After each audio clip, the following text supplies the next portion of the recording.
அல்லேலூயா. சந்தோஷமா அப்பாவுக்கு ஒரு அல்லே சொல்லலாம். அல்லேலூயா. கர்த்தருடைய நாம மாத்திரம் மைமைப்படுவதாக.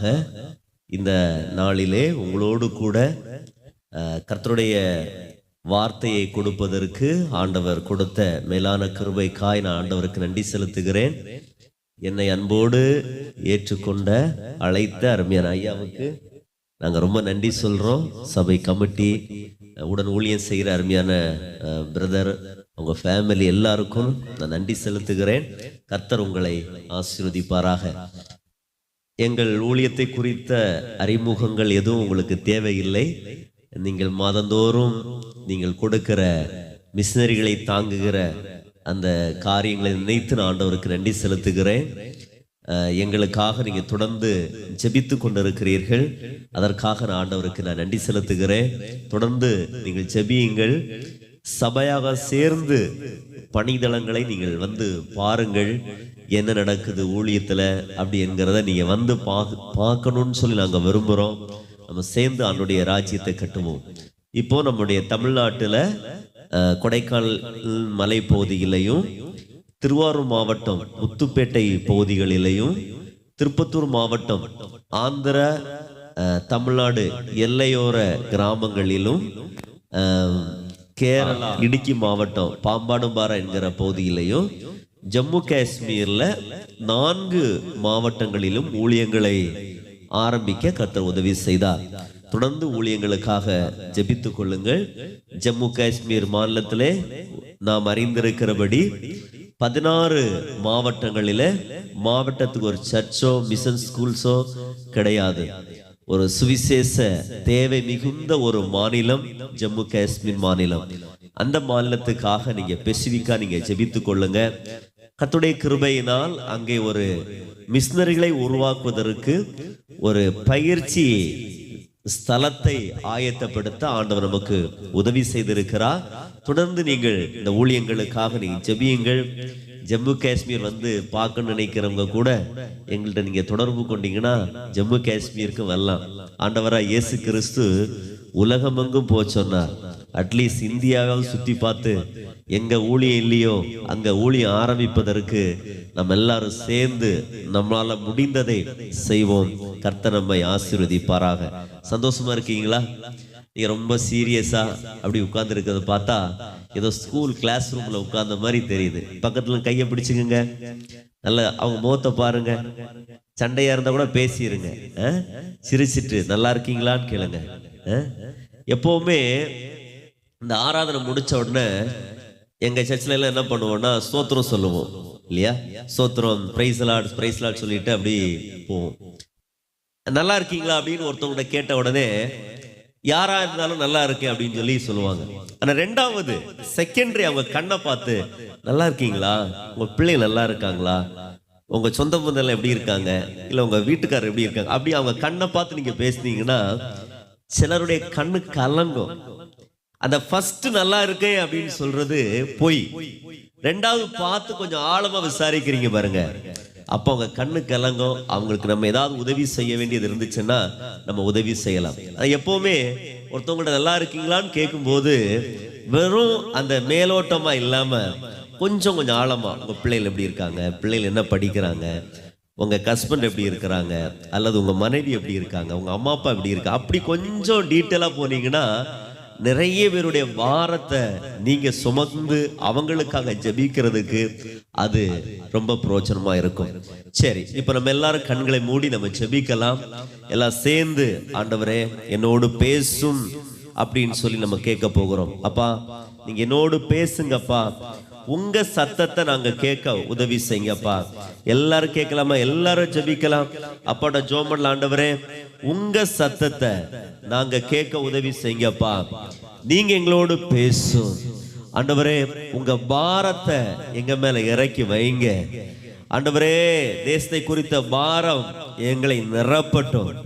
அழிந்து போகிற ஆத்துமாக்களை குறித்த தாகம் எங்களை நிரப்பட்டும் அப்பா. இன்னும் எங்க தேசத்துல 99% மக்கள் இயேசு அறியல. அவர்களை குறித்த தாகம் எங்களை அழுத்தட்டும் ஆண்டவரே. கர்த்தர் நீர் அப்படியே நடத்துகிறதற்காய் ஸ்தோத்திரம். எங்களை உங்க கரத்தில் ஒப்பு கொடுக்கிறோம். கர்த்தர் நடத்துவீராக. ஆண்டவராய் இருக்கிற இயேசு கிறிஸ்து நாமத்தில் ஜெபிக்கிறோம் ஜீவனுள்ள பரமபிதாவே, ஆமென். அல்லேலூயா. கரங்களை தூக்கி அப்பாவுக்கு ஒரு அல்லே சொல்லலாம். அல்லேலூயா. கர்த்தருடைய நாம் மாத்திரம் மகிமைப்படுவதாக. இன்னைக்கு நான் உங்களோடு கூட ஆண்டவராய் இயேசு கிறிஸ்துடைய கரிசனை, அவருடைய வாஞ்சை, அவருடைய விருப்பம், அதை குறித்து உங்களோடு பேசலான்னு சொல்லி நான் ஜெபித்த போது எனக்குள்ளே ஏவப்பட்டேன். அதை குறித்து வேதத்தின் அடிப்படையில் சில காரியங்களை நாம் யோசிக்கலாம். எல்லாரும் பைபிள் கொண்டு வந்திருக்கீங்களா? பைபிளை தூக்கி காட்டுங்க பாப்போம். சரி, சின்ன பிள்ளைகள் எல்லார்ட்டையும் பைபிள் இருக்கு. ஓகே, உங்க பைபிளை திறந்து வச்சுக்கங்க. மத்தேயு 4ஆம் அதிகாரத்தில் இருந்து தொடர்ந்து சில காரியங்களை நம்ம பார்க்க போகிறோம். உற்சாகமா இருக்கீங்களா? சில அப்படியே கண்ணை மூடிட்டாங்க பாருங்க. பிரசங்கம் ஆரம்பிக்கும் போதே கண்ணு மூடிச்சு. நிறைய சர்ச்சஸ்ல போகும்போது அந்த மெசேஜ் நேரம் தான் ஜெபிக்கிற நேரமா நிறைய தாய்மார் தகப்பன்மார் எல்லாம் பயன்படுத்துறாங்க. ஸோ நீங்க இப்ப ஜெபம் பண்ண வேண்டாம். நீ கொஞ்சம் காதை தெளிவா கொடுத்து கேட்க உங்களை அன்போடு கேட்டுக்கொள்கிறேன். இந்த வசனம் வெறும் இங்க மட்டும் நம்ம டிஸ்கஸ் பண்றது இல்ல, பேசுறது இல்ல. நீங்க வீட்டுல போயும் இந்த வசனத்தை குறித்து யோசிக்கணும். இன்னைக்கு தூங்க முன்னால இந்த காரியத்தை குறித்து யோசிக்கணும். இயேசுவின் கரிசனை, இயேசுவின் வாஞ்சை. ஆண்டவராய் இயேசு கிறிஸ்து ஞானஸ்தானம் எடுத்து கரை ஏறின போது வானம் திறக்கப்பட்டது. வானத்திலிருந்து ஒரு சத்தம், பிதாவாகிய தேவனிடத்திலிருந்து ஒரு சத்தம் வந்தது. என்ன சத்தம்? இவர் என் நேசகுமாரன், இவரில் நான் பிரியமா இருக்கிறேன்.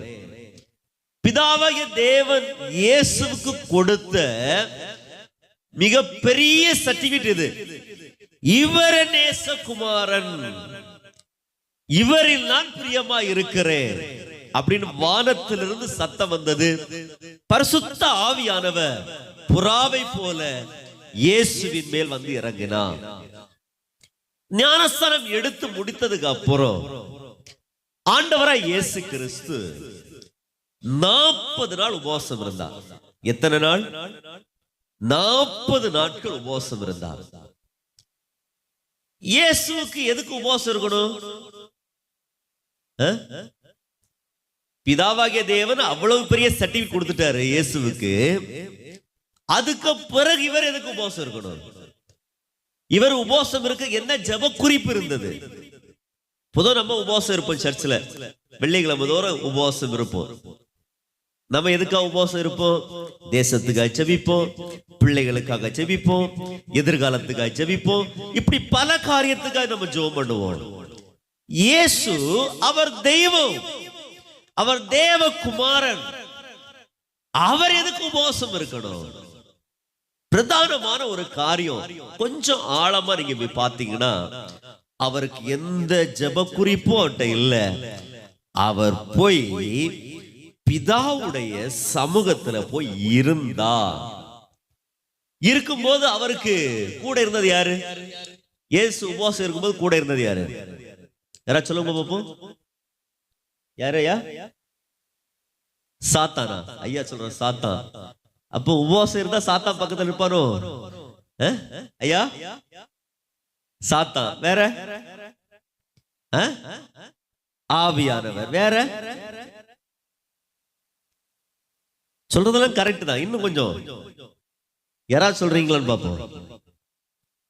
அப்படியே வேதத்தை மார்க் பக்கம் திருப்புங்க. மார்க்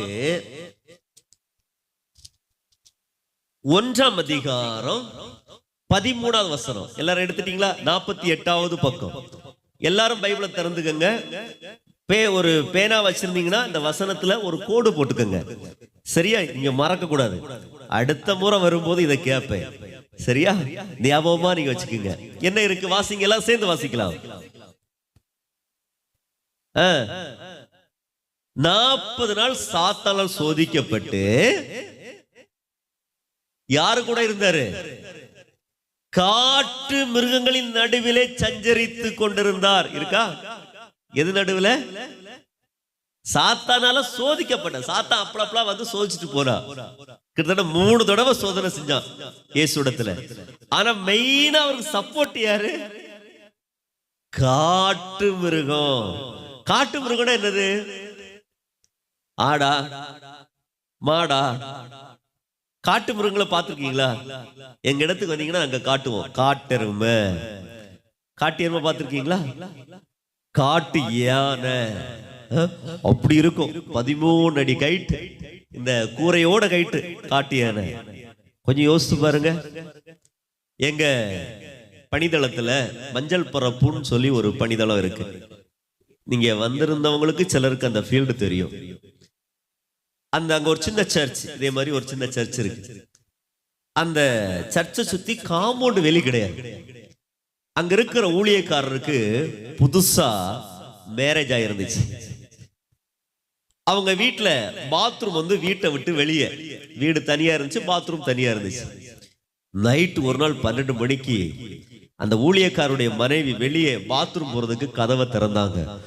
வாசல்ல பெரிய காட்டு மாடு இருந்துச்சு. சூடு, அது ஒரு சத்தம் போடும். அதை பார்த்து பயந்து 2 வாரம் அவங்க எந்திரிக்கவே இல்லை.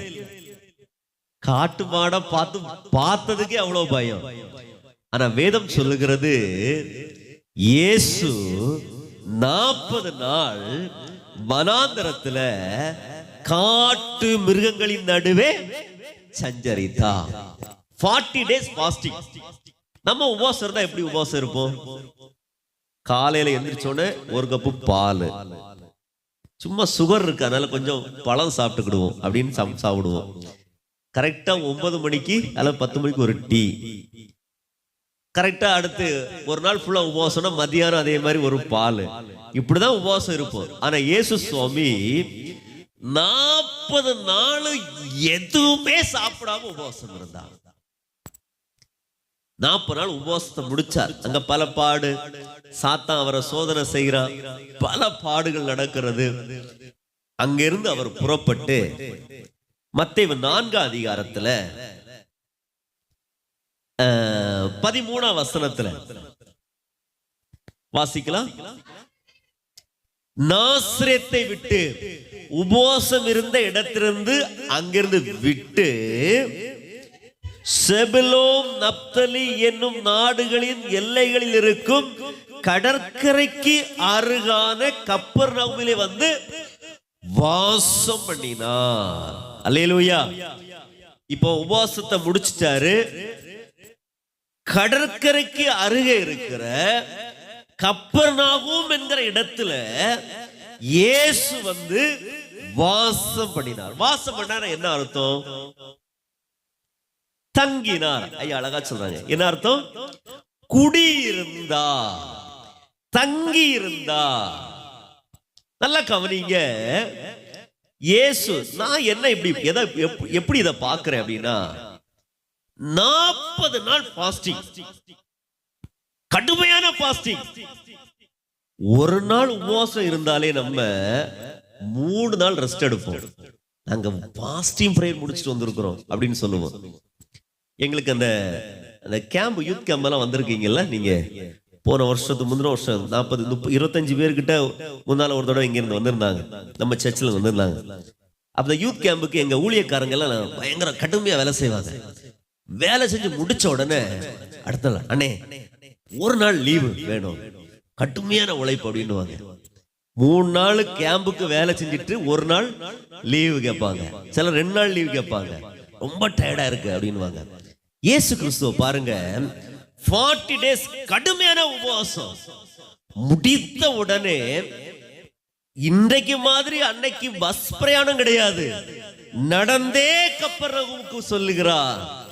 அங்க போய் இயேசு நினைச்சிருக்கலாம், கொஞ்சம் கடல் காற்று, கொஞ்சம் கடலை பார்த்துட்டு ரெஸ்ட் எடுப்போம்னு சொல்லி வந்து தங்கி இருந்தார். ஜஸ்ட் வாசம் பண்ணினார். அடுத்த வசனம் என்ன சொல்லுகிறது பாத்துங்க.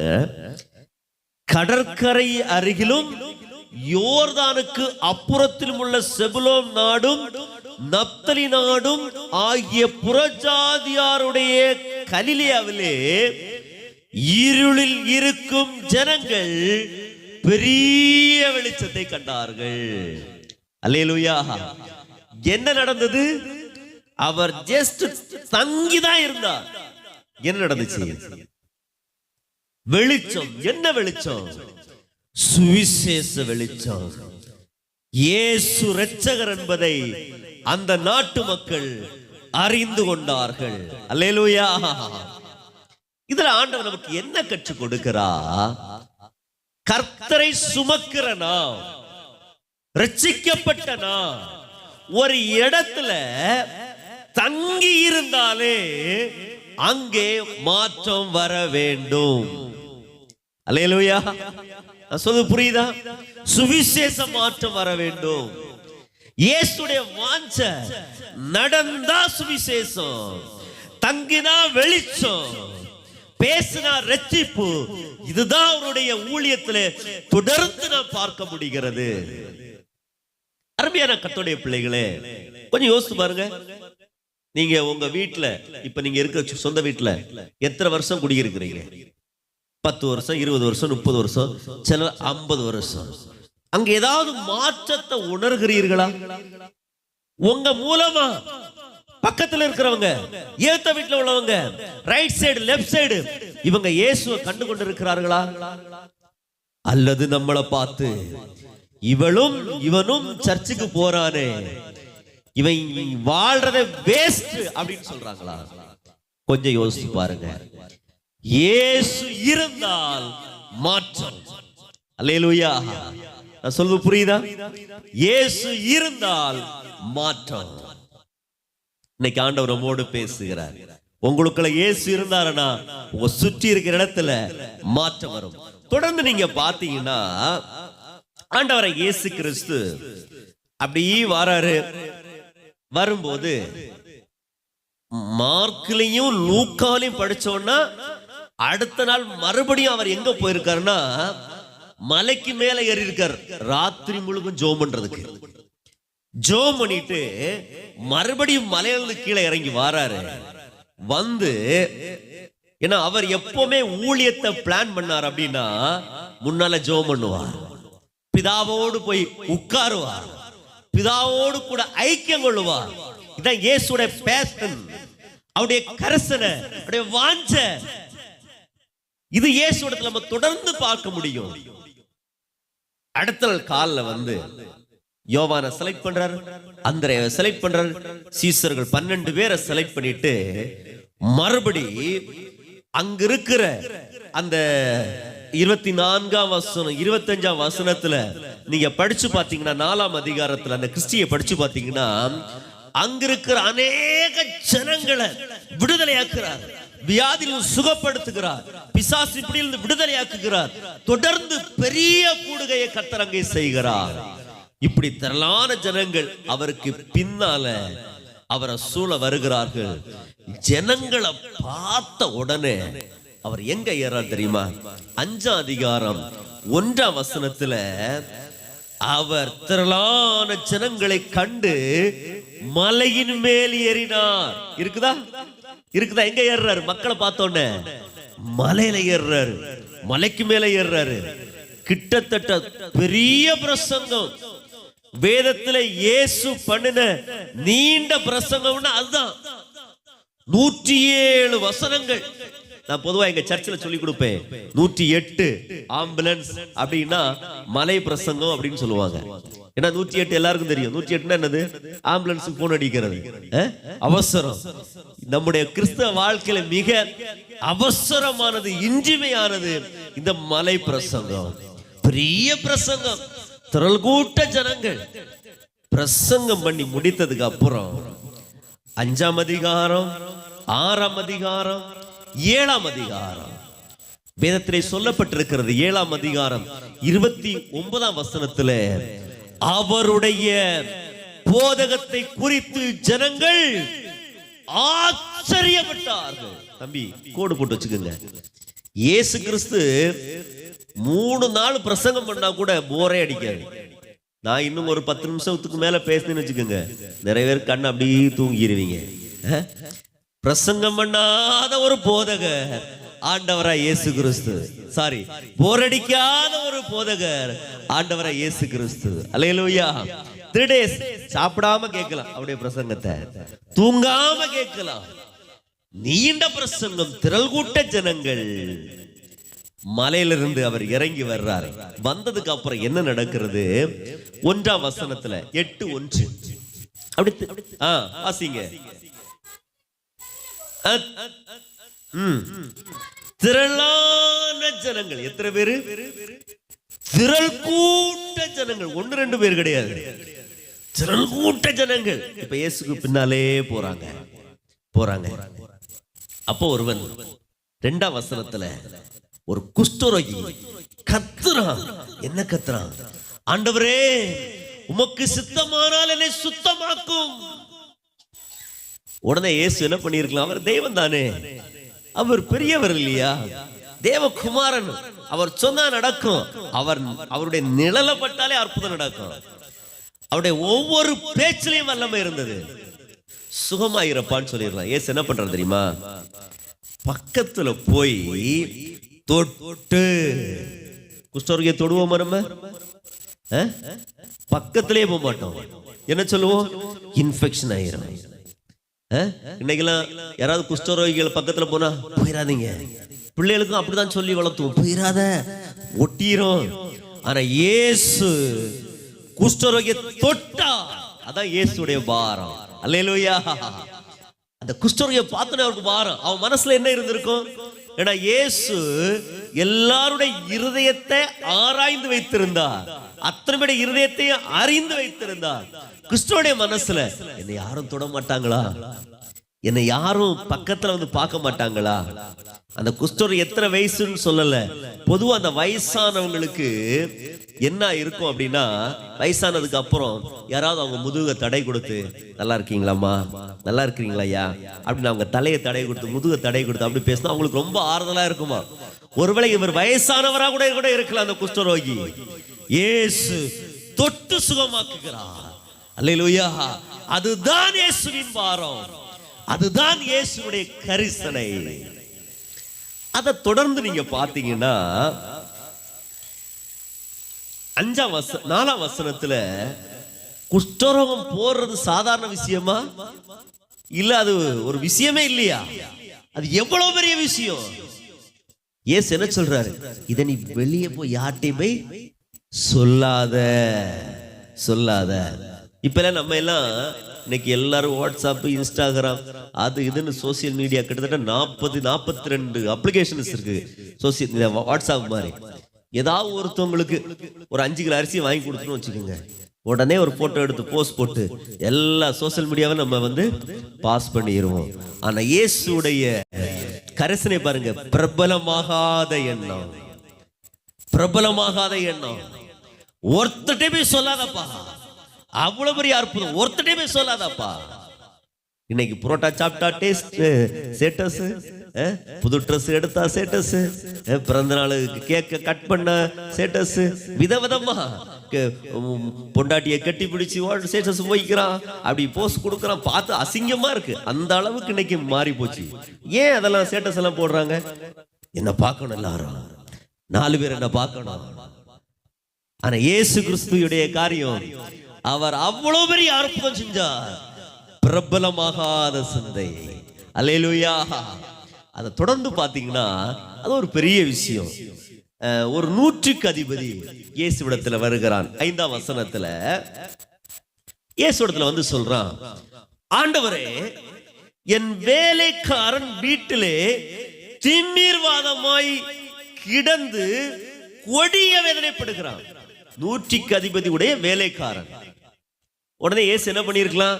இங்க 40 நாள் பாஸ்டிங், தொடர்ந்து மலைக்கு மேல ஏறி ஜெபம், ரொம்ப தூரம் நடந்து போறார், சீடர்களை செலக்ட் பண்றாரு.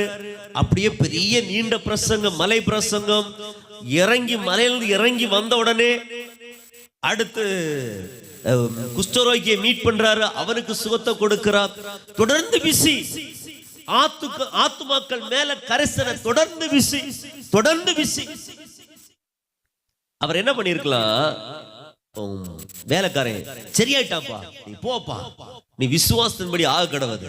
ஆனா இயேசு என்ன சொல்ற பாருங்க, அந்த வார்த்தையை நீங்க எல்லாருமே கோடு போட்டு வச்சுக்கோங்க. 7ஆம் வசனத்துல இயேசு நான் வந்து, என்ன வார்த்தை, நான் வந்து அவனை சுஸ்தமாக்குவேன். எங்க வந்து, நான் உன் வீட்டுக்கு வந்து. நம்ம ஒரு தடவை மலை ஏறினா ஒரு வருஷம் மலை பக்கம் எட்டியே பார்க்க மாட்டோம். ஆனா இயேசு மலை ஏறாரு, இறங்குறாரு, மறுபடியும் சொல்றாரு, நான் வந்து அவனை சுஸ்தமாக்குவேன். அல்லேலூயா. அதுதான் இயேசுனுடைய கரிசனை. தூக்கம் வரக்கூடியவங்க ஒரு அலையிலே சொல்லுங்க. பரவாயில்ல, நீங்க முழிச்சிருக்கீங்க. தூக்கம் வந்தா தலையை நல்லா ஆட்டிக்குங்க, தூங்காம கேளுங்க. இன்னும் கொஞ்ச நேரத்துல முடிச்சிருவேன். 10:45 முடிக்கணும் ஐயா. ஓகே, நான் சீக்கிரம் முடிச்சிடுறேன். ஓகே ஓகே, சீக்கிரம் முடிச்சிடுறேன். உற்சாகமா இருக்கீங்களா? என்னோட கூட வாரீங்களா? கேக்குறீங்களா? நான் சொல்றத கேக்குறீங்களா? தம்பி புரியுதா நான் பேசுறது? வேர்டிங் கிளியரா கேக்குதா ஐயா? பேசுறது கேக்குதா? சரி, எனக்கு நல்லா கேக்குது. ரொம்ப அழகான செட்டப் ஐயா, பயங்கரமா ஆப்ரேட் பண்றாரு. கேக்குறதுக்கே நல்லா தான் இருக்கு. சரி, தொடர்ந்து இயேசுவை பிசி. இப்போ இயேசு சொல்ற, நான் வந்து சுகமாக்குவேன். இதான் இயேசுடைய பாரம். பாரம். இயேசு வீட்டுக்கு போறார். 8ஆம் அதிகாரத்துல அந்த சம்பவம் உங்களுக்கு தெரியும். 100க்கு அதிபதி வீட்டுல போய் இயேசு வேலைக்காரனை சொஸ்தமாக்குறார். சொஸ்தமாக்கி முடிச்ச உடனே பேதுருடைய மாமியார் ரொம்ப நல்லா சமைப்பாங்க. அது பைபிள்ல இல்ல, நான் அதை படிக்கும்போது நான் அப்படிதான் யோசித்து பார்த்தேன். ரொம்ப டேஸ்டா சமைப்பாங்க அந்த அம்மா. உடனே இயேசு ஃபீல் பண்றாரு, தொடர்ந்து மினிஸ்ட்ரி, தொடர்ந்து ஊழியம், நம்ம போய் பேதுரு மாமி வீட்டுல போய் கொஞ்சம் சாப்பிட்டு வரலாம், கொஞ்சம் இளைப்பாரிட்டு வரலாம் அப்படின்னு சொல்லி இயேசு பேதுருடைய மாமியார் வீட்டுக்கு போறார். அங்க போய் பார்த்தா அந்த அம்மாவுக்கு காய்ச்சல், ஜுரம். எங்க இருக்கு வசனம்? 14ஆம் வசனம். பேதுருவின் வீட்டிலே வந்து அவன் மாமி ஜுரமாய் கிடக்கிறதை கண்டார். அங்க அந்த அம்மாவுக்கு உடம்பு முடியல. அங்க போய் ஒரு அற்புத சுகமளிக்கும் கூடுகை நடத்த வேண்டியது இருக்கு. அங்க போய் அந்த அம்மாவை சுகப்படுத்தி பலப்படுத்தி உட்கார வச்சுட்டு ரிலாக்ஸா உட்கார்ந்து இருக்கிறார் இயேசு கிறிஸ்து. உட்கார்ந்து இருக்கும் போது 16ஆம் வசனத்துல, அஸ்தமான போது, சாயந்திரமான போது நிறைய பேர் வராங்க. அசுத்த ஆவியில பிடிப்பட்டவங்க, பிசாசு பிடிச்சவங்க, வியாதிஸ்டர், இப்படி பல பேர் வராங்க. அந்த பிசாசு துரத்துறவங்களுக்கு தெரியும் ஒரு பிசாச விரட்டுறதுக்கு என்ன பாடுபடணும்னு. அது பயங்கரமா கலாட்டா போடும் சில பிசாசெல்லாம். போன மாசம் எங்க சர்ச்சில் ஒரு ஸ்பெஷல் கூடுகை வச்சிருந்தோம். நிறைய பிசாசு. அப்ப ஒரு பிசாசு கிட்ட விரட்டுறதுக்கு 2.5 மணி நேரம் ஆச்சு. அங்கிட்டு ஓடும், இங்கிட்டு ஓடும், உன்னை விட மாட்டேன், உன்னை இது பண்ணுவேன். அது கத்த பார்த்தா பயங்கரமா இருக்கும். எல்லாரும் பயந்து ஓடுறாங்க, அப்படி கத்துது. கிட்டத்தட்ட 2.5 மணி நேரம், நைட்டு 12 மணிக்கு மேலாச்சு அந்த பேய் ஓடுறதுக்கு. அந்த அளவுக்கு போராட வேண்டியது இருக்கும் சில நேரங்கள்ல. இப்படி தொடர்ந்து ஜீசஸ் கீலி மினிஸ்ட்ரி, பிசாசு துரத்துறாரு, அற்புதம் நடக்கு, தொடர்ந்து செஞ்சுட்டு இருக்கிறாரு. அப்படியே வீட்டுல கொஞ்சம் அப்படியே ரிலாக்ஸா இருக்கும்போது ஒருத்தன் வாரான். யார் தெரியுமா? 19ஆம் வசனத்துல, வேதபாரன் பாரகன் ஒருவன் வந்து, போதகரே, நீர் எங்கே போனாலும் உம்மை பின்பற்றி வருவேன். பாருங்க எவ்வளவு பிஸியா இருக்கார் இயேசு. எங்க போனாலும் கூடவே வருவேன். அப்பந்தான் அவருடைய பாரத்தை சொல்றாரு, அவருடைய ஏக்கத்தை சொல்றாரு. என்ன சொல்ற தெரியுமா? அதற்கு இயேசு, நரிகளுக்கு குழிகளும் ஆகாயத்து பறவைகளுக்கு கூடுகள் உண்டு, மனுஷகுமாரனுக்கோ தலை சாய்க்க இடம் இல்லை. அவர் முழுக்க முழுக்க தேவனா இருந்தாலும் 33.5 வருஷம் முழுக்க முழுக்க மனிதனாகவும் இருந்தார். அப்பந்தான் அவருடைய பாரம். ஆகாயத்து பறவைகள் கூட ரெஸ்ட் எடுக்குதப்பா, எனக்கு தலை சாய்க்க கூட இடம் இல்லை அப்படின்னு சொல்லிட்டு கொஞ்ச நேரம் அங்க ரிலாக்ஸ் பண்ணிட்டு மறுபடி அவர் என்ன பண்றாரு தெரியுமா? 23ஆம் வசனத்துல படகு ஏறி அக்கறைக்கு போறார். படகுல தூங்க முடியுமா? படகுல எத்தனை பேர் போயிருக்கீங்க? படகுல எத்தனை பேர்? கப்பல் இல்ல, படகுல போயிருக்கீங்களா? எப்படி இருக்கும் படகு? தூங்க முடியுமா? ஆனா இயேசுக்கு அவ்வளவு டயர்ட், நல்லா தூங்குறார். குரட்டை விட்டு படகுல போய் தூங்குறார். அந்த நேரம் பார்த்து என்ன வருது? பயங்கரமான அலை. அப்படி இப்படி படகு கவிழ்ந்து போறத்தக்க காற்று. அத்தனை சீசர்கள் கத்துறாங்க, இயேசுவே ஐயரே காப்பாத்து காப்பாத்துன்னு கத்துறாங்க. அவனால அவர் எந்திரிக்க நல்லா தூங்குறார். பேதுரு பொறுத்து பொறுத்து பார்த்தார் கத்தி. ஆனா இயேசு எந்திரிச்ச மாதிரி தெரியல. பக்கத்துல தட்டி, இயேசுவே நாங்களே செத்து போறோம், நாங்க சாக போறோம், எங்களை காப்பாத்து. உடனே எந்திரிச்சு அமைதியா கடலை பார்த்து அப்படியே அமைதியா இருந்துச்சு. போய் பக்கத்து நாடு, அந்த நாட்டு பேர் தெரியுமா? அக்கறை. கெட்கசேனர் நாட்டில் வந்தபோது, அவர் அக்கறையில் கெட்கசேனர் நாட்டில் வந்தபோது பிசாசு பிடித்திருந்த 2 பேர் அப்படியே படகுல இருந்து இறங்குறார். கரையில இறங்குற உடனே அங்க 2 பேர் வராங்க கத்திட்டு. 6000 பிசாசுகள் பிடித்திருந்த லேகியோன் என்கிறவன் அவன் கத்துறான். பல வருஷம் ட்ரெஸ் இல்லாம கல்லறையே வாழ்ந்தவன், பல ஆண்டு காலம். அவனை பார்த்தா எல்லாரும் ஓடுவாங்க. சங்கிலினால் கட்டப்பட்டிருந்தவன் 2 பேரையும் விடுதலை ஆக்குறான். அதுல ஒரு கொஞ்சம் பிசாசு இயேசுட்ட கேட்டுச்சு, இயேசுவே இந்த பன்னி கூட்டத்துக்குள்ள போறதுக்கு எங்களுக்கு அலோவ் பண்ண இயேசுவே. போ, பண்ணி தானே போ அப்படின்னு அனுப்பிவிட்டாரு. பிசாசு தான் பாருங்க, நான் பன்னி கூட்டத்துல கூட, பன்னி கூட்டத்துல இருக்க முடியுமா? பன்னி கூட்டத்துல இருக்க முடியுமா? முடியாதா சொல்லுங்க? எவ்வளவு நாட்டம் எடுக்கும் பிசாசுக்கு பாருங்க. பிசாசுக்கு நாட்டம் ரொம்ப பிடிக்கும். அவன் எல்லா பிசாசு அந்த பன்னி கூட்டத்துல போய் எல்லா பன்னிக்குள்ள புகுந்து பன்னி மொத்தமா எங்க போச்சு தெரியுமா? கடவுள போச்சு. உடனே அந்த நாட்டுல உள்ள கொஞ்சம் பேர் வராங்க.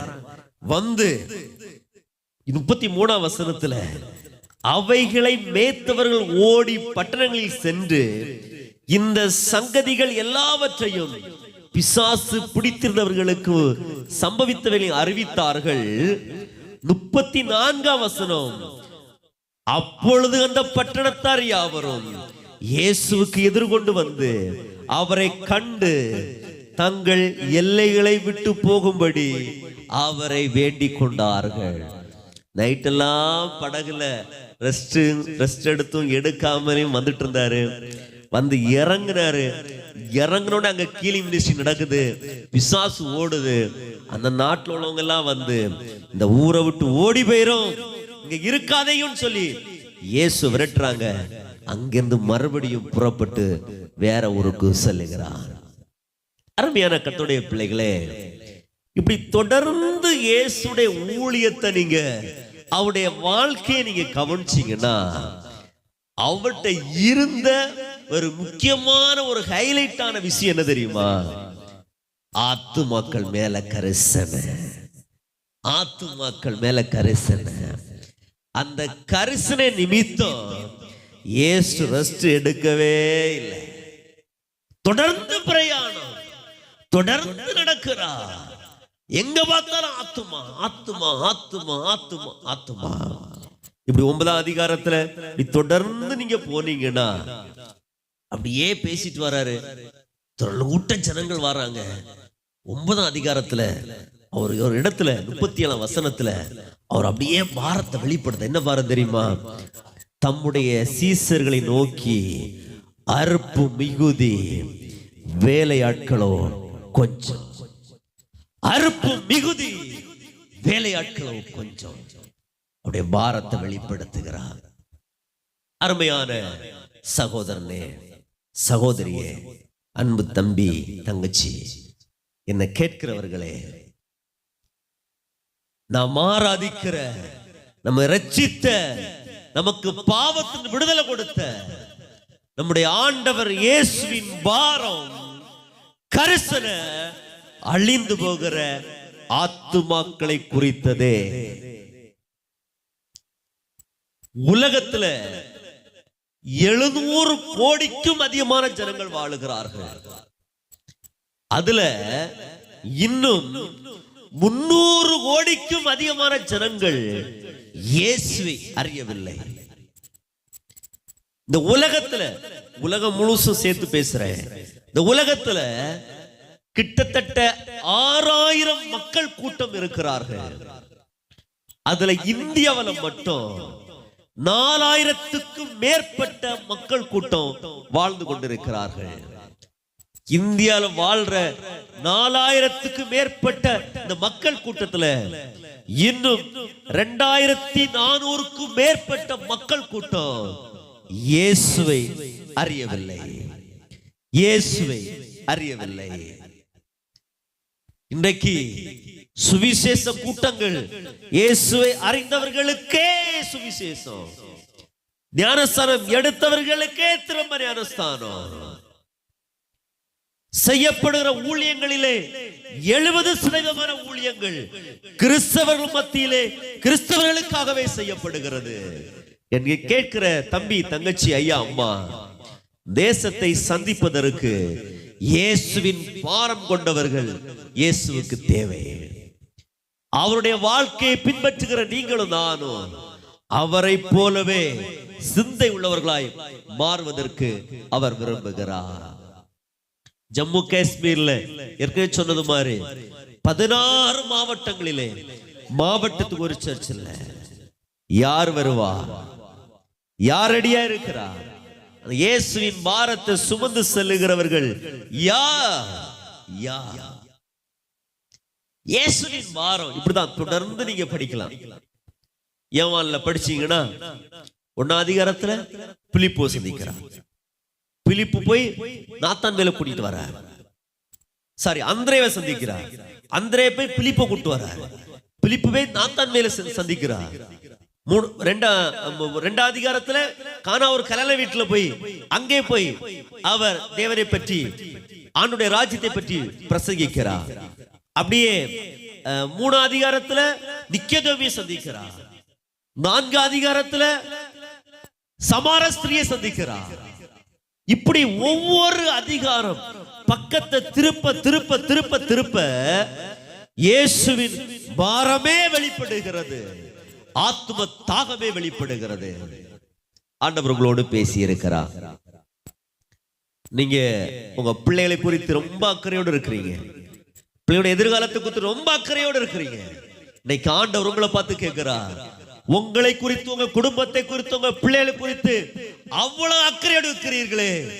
இந்திய தேசத்துல இன்னும் 98, இன்னும் 130 கோடிக்கும் அதிகமான ஜனங்கள் இயேசு அறியவில்லையே. அவர்களை குறித்து ஒரு நாளாவது யோசித்தது உண்டா? அந்த மக்களை குறித்து பாரப்பட்டது உண்டா? ஆண்டவர் நம்மை பார்த்து கேட்கிறார். அருமையான கர்த்தருடைய பிள்ளைகளே, இந்த வசனங்கள் உங்களுக்குள்ளே பேசட்டும்.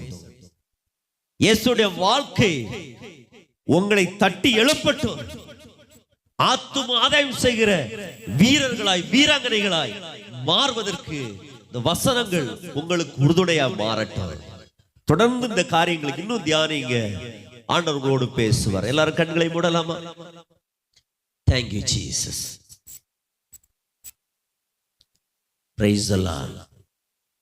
தங்கச்சி, தம்பி, ஏசாயாவை பார்த்த ஆண்டவர் பொதுவா தான் கேட்டார், யாரை நான் அனுப்புவேன்? யார் நமது காரியமாய் வருவான்? யாரை நான் அனுப்புவேன்? யார் நமது காரியமாய் வருவான்? அப்ப ஏசாயா சொன்னார், நான் இருக்கிறேன் ஆண்டவரே, நான் இருக்கிறேன் ஆண்டவரே.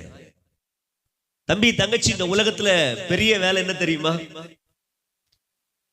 ஏசப்பாவுக்கு ஊழியம் செய்வது.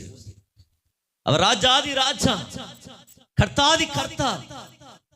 அவருக்கு பணி செய்வது என்பது ஏதோ நாம் இயேசுவுக்கு செய்கிற தயவு அல்ல, மாறாக அவருக்கு பணி செய்வதற்கு நமக்கு கிடைத்த ஒரு மிகப்பெரிய பாக்கியம்.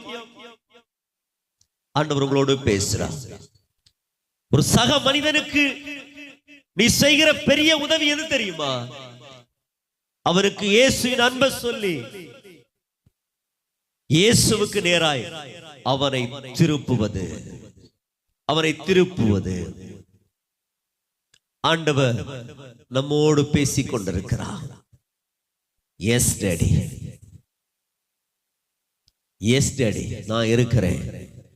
எத்தனை பேர் சொல்ல போறீங்க நான் இருக்கிறேன்? மிஷனரிகளே, மிஷனரியாவுனால போக முடியல, வயசாயிடுச்சு, முடிந்த பணத்தை அவங்களுக்கு கொடுத்து உதவலாம், இன்னும் மிஷனரியை தாங்கலாம். ஏதோ ஒண்ணு அப்படி இல்லாம 2 3 இந்திய தேசம் சுவிசேஷ தேவை மிகுந்த ஒரு தேசமா இருக்கிறது. இன்னும் இன்னும் இன்னும் ஒவ்வொரு குடும்பமும் ஒரு மிஷனரி அப்படி நீங்க பிளான் பண்ணலாம். இருக்கிற இடத்தை குறித்தே நாம் ரொம்ப யோசிக்காமல், இன்னும் ஆண்டவர் அறியாத பகுதியில், சபையே இல்லாத மாவட்டத்தில் ஒரு சபையை எங்க மூலமாய் நாங்க எழுப்ப போறோம் சொல்லி உங்களை நீங்க அர்ப்பணிக்கலாம். தேவை உள்ள இடத்துல சுவிசேஷம் அறிவிப்பதற்கு யார் வருவா? யார் வருவா? உங்களுடையதை விட நீங்க இயேசுவுக்கு தேவை. தம்பி தங்கச்சி, உன் வாழ்க்கையோட பெஸ்ட் வயசு வாலிப வயசு. அதை ஏசப்பாவுக்கு கொடுப்பியா? நான் ஏசப்பாவுக்கு வாரேன். மலைகள் காடுகளிலே நடந்து திரிந்து சுவிசேஷம் அறிவிப்பதற்கு நான் இருக்கிறேன் ஆண்டவரே. Thank you Lord. Thank you Jesus. Thank you Jesus. எங்களோடு நீர் பேசுகிறதற்காய் ஸ்தோத்திரம். இந்த சத்தத்துக்கு செவி கொடுக்க நீர் எங்களுடைய இருதயத்தில் ஏவினதற்காய் ஸ்தோத்திரம் அப்பா. எங்களோடு பேசுங்கப்பா, எங்களோடு பேசு. Thank you Lord. பரமழைப்பின் பந்தய பொருளுக்கா நல்லக்கை நோக்கி ஓடுகிறே. பரமழைப்பின் பந்தய பொருளுக்கா நல்லக்கை நோக்கி ஓடுகிறே. ஓடுகிறே, நான் ஓடுகிறே, என் இயேசுவுக்கா நான் ஓடுகிறே. ஓடுகிறே, நான் ஓடுகிறே, என் இயேசுவுக்கா நான் ஓடுகிறே. அல்லேலூயா அல்லேலூயா அல்லேலூயா அல்லேலூயா. எல்லாம் சேர்ந்து சொல்லுவோம். அல்லேலூயா அல்லேலூயா அல்லேலூயா அல்லேலூயா. ஆண்டவரே, நீர் எங்களை தொடர்ந்து நடத்தும், பெரிய காரியங்களை செய்யும். இயேசுவின் நாமத்தில் ஜெபிக்கிறோம் பிதாவே, ஆமென். ஆமென். எந்தன் சிருஷ்டிகரே, உம்மை நினைத்திடவே தந்த வாலிப நாட்களிலே. எந்தன் சிருஷ்டிகரே, உம்மை நினைத்திடவே தந்த வாலிப நாட்களிலே. இந்த மாய உலகத்தை வெறுத்திட அளித்தீர் பரிசுத்த ஜீவியமே. இந்த மாய உலகத்தை வெறுத்திட அளித்தீர் பரிசுத்த ஜீவியமே. ஆனந்தம் ஆனந்தமே, அல்லும் பகலிலும் பாடிடுவே. இயேசுவே எந்த நாருயிரே, இயேசுவே எந்த நாருயிரே. ஒரு முறை கூட. எந்தன் சிருஷ்டிகரே, உம்மை நினைத்திடவே தந்த வாலிப நாட்களிலே. எந்தன் சிருஷ்டிகரே, உம்மை நினைத்திடவே தந்த வாலிப நாட்கள் நாட்களிலே இந்த மாய உலகத்தை வெறுத்திட அளித்தீர் பரிசுத்த ஜீவியமே. இந்த மாய உலகத்தை வெறுத்திட அளித்தீர் பரிசுத்த ஜீவியமே. ஆனந்தம் ஆனந்தமே, அல்லும் பகலிலும் பாடிடுவேன். இயேசுவே எந்த நாருயிரே, இயேசுவே எந்த நான். ஸ்தோத்திரிக்கிறோம்.